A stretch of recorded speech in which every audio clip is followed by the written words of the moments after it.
Nous sommes là sur les rives du fleuve Falémé, un fleuve qui est un affluent du fleuve Sénégal, un affluent qui a été aussi impacté par les récentes inondations que le fleuve Sénégal a connues, la crue donc.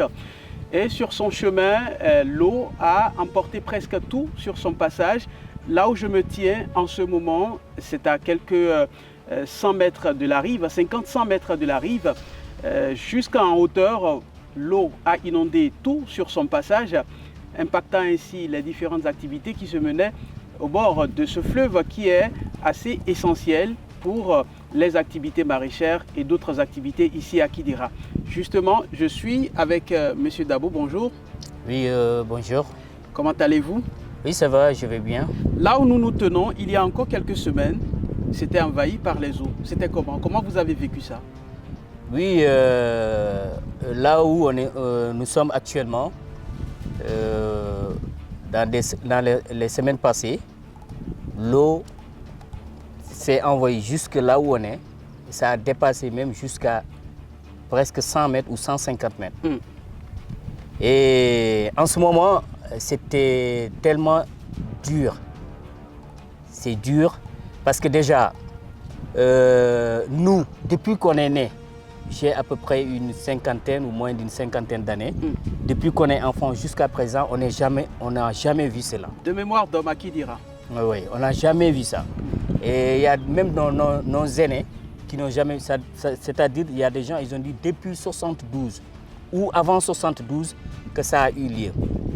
Donc la génération d'aujourd'hui, ils n'ont jamais connu ça, surtout les enfants. Donc l'eau monte d'un jour à un autre. Et là, c'est un problème. Et qu'est-ce qui explique ça selon vous? D'après les informations qu'on a reçues, ils ont dit que c'est l'eau du barrage de Manantali qui a remonté. Ça a débordé et du fait qu'ils ont ouvert le barrage de Manantali pour éviter que le barrage de Manantali qu'il s'effondre. Donc pour cela, ils ont ouvert le barrage et l'eau a remonté. Donc d'ailleurs même, nous, on a eu la chance, donc lorsque l'eau a remonté, ça a gâté beaucoup ça a rentré dans des villages. Il y a certains mares qui contenaient même des hippopotames, des crocodiles qui ont envahi donc, les maisons. La terre ferme. Voilà. Donc, ils ont dit que il faut qu'ils laissent l'eau va venir vers nous. Ils ont averti. Donc, par la suite, donc, comme les populations ont averti, on a pris des précautions du côté de sécurité. Parce que déjà, c'est l'eau qui vient, qui remonte avec des animaux, avec donc des animaux aquatiques. Et là, il y a certains qui sont agressifs, il y a certains aussi qui ne le sont pas. Alors dans l'ensemble, les activités ont été impactées comment autour de la Falémé? Parce qu'on se rend compte qu'il y a le maraîchage qui s'effectue, il y a les bêtes qui viennent s'y abreuver, il y a également la population qui utilise l'eau pour diverses activités, à savoir le linge, etc. Comment ça a été impacté tout ça? Ouais, bon, l'impact, ça a été presque total.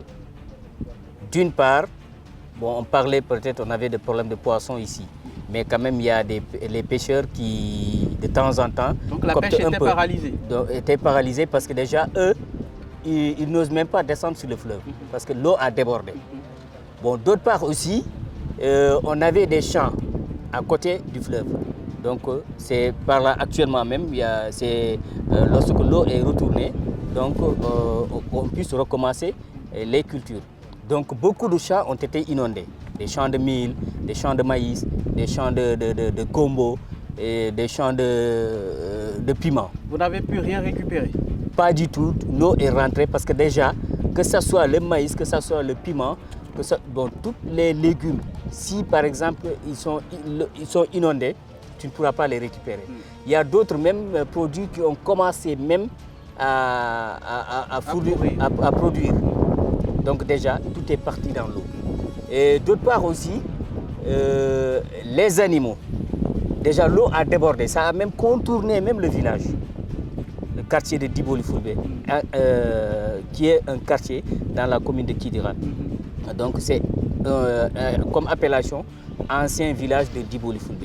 L'eau a contourné déjà, on vivait dans l'insécurité. Parce que la nuit, on ne dort pas. L'insécurité, c'est-à-dire l'insécurité du côté des petits cas de vol ou... Non, d'une part d'abord, c'est le dégât de l'eau.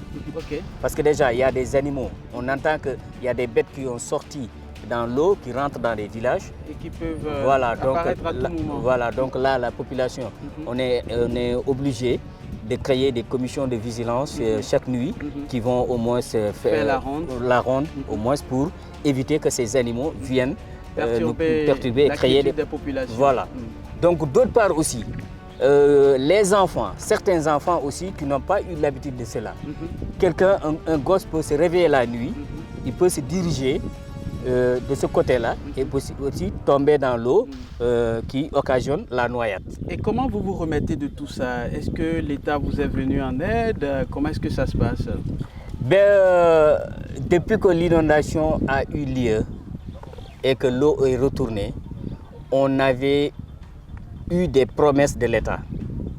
Dire que d'ailleurs même on entend un chiffre de 8 milliards qui est venu peut-être pour appuyer les populations, ainsi de suite. Mais depuis lors, on n'a rien vu pour l'instant. Là où on est, on n'a rien vu. Bon, à partir d'aujourd'hui, là où on parle, il y a quelques petites informations qui viennent qui disent qu'ils ont commencé à donner du riz et peut-être un peu d'huile, ainsi de suite. Donc ça, c'est par exemple un sac de riz. Pour combien de personnes? Bon, pour toute une famille. Une famille qui, par exemple, qui est composée de plus de 10 personnes, parce que Diboli, c'est une grande famille. Les maisons, c'est une grande famille qui est là. Tu rentres dans une maison, tu vois 10 à 15 personnes. Donc si on te remet un sac de riz, plus 10 litres d'huile, donc je crois que ça, c'est juste peut-être un petit geste, un geste symbolique, mais qui ne peut pas nous combler la perte qu'on a. Parce que déjà, quelqu'un qui a perdu des tonnes, moi personnellement, j'ai perdu plus de 2 hectares. 2 hectares de piment. Actuellement, ça, si j'étais en train de récolter, c'est autre chose. Et comme tout un chacun. Donc vous avez vu. Actuellement, le kilo de piment, on le vend à 3 000 francs. Et mon champ, je pouvais récolter plus de 15 sacs. Et chaque sac de piment contient au moins 35 kilos de piment. 35 000 Une perte énorme. Voilà, donc vous avez vu. Vraiment, c'est inexplicable les dégâts que le fleuve a créés. Donc vraiment, la population souffre.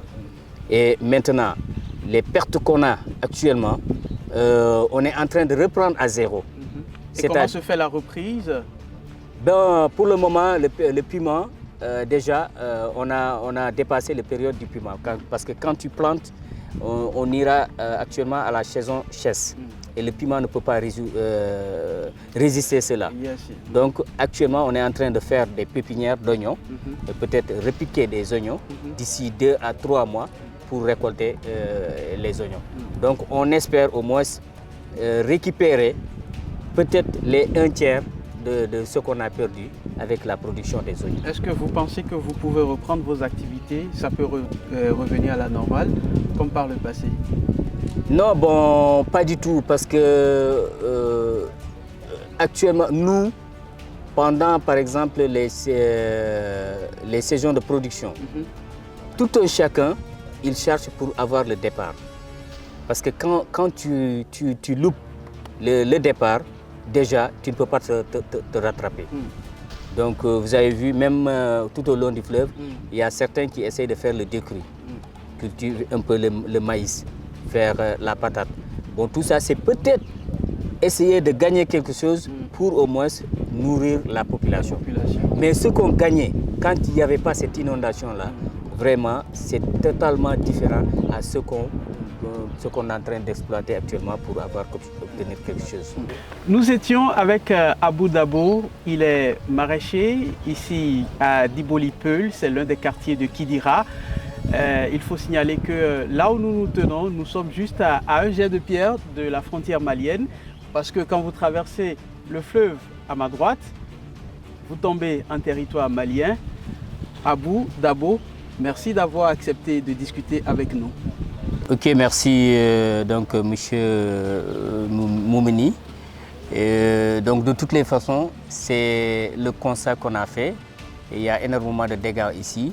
Donc vraiment, on sollicite au gouvernement sénégalais et aussi ici il y a même des ONG peut-être de nous appuyer. De vous venir en aide. De venir en aide, de nous appuyer au moins pour qu'on puisse combler cette crise-là.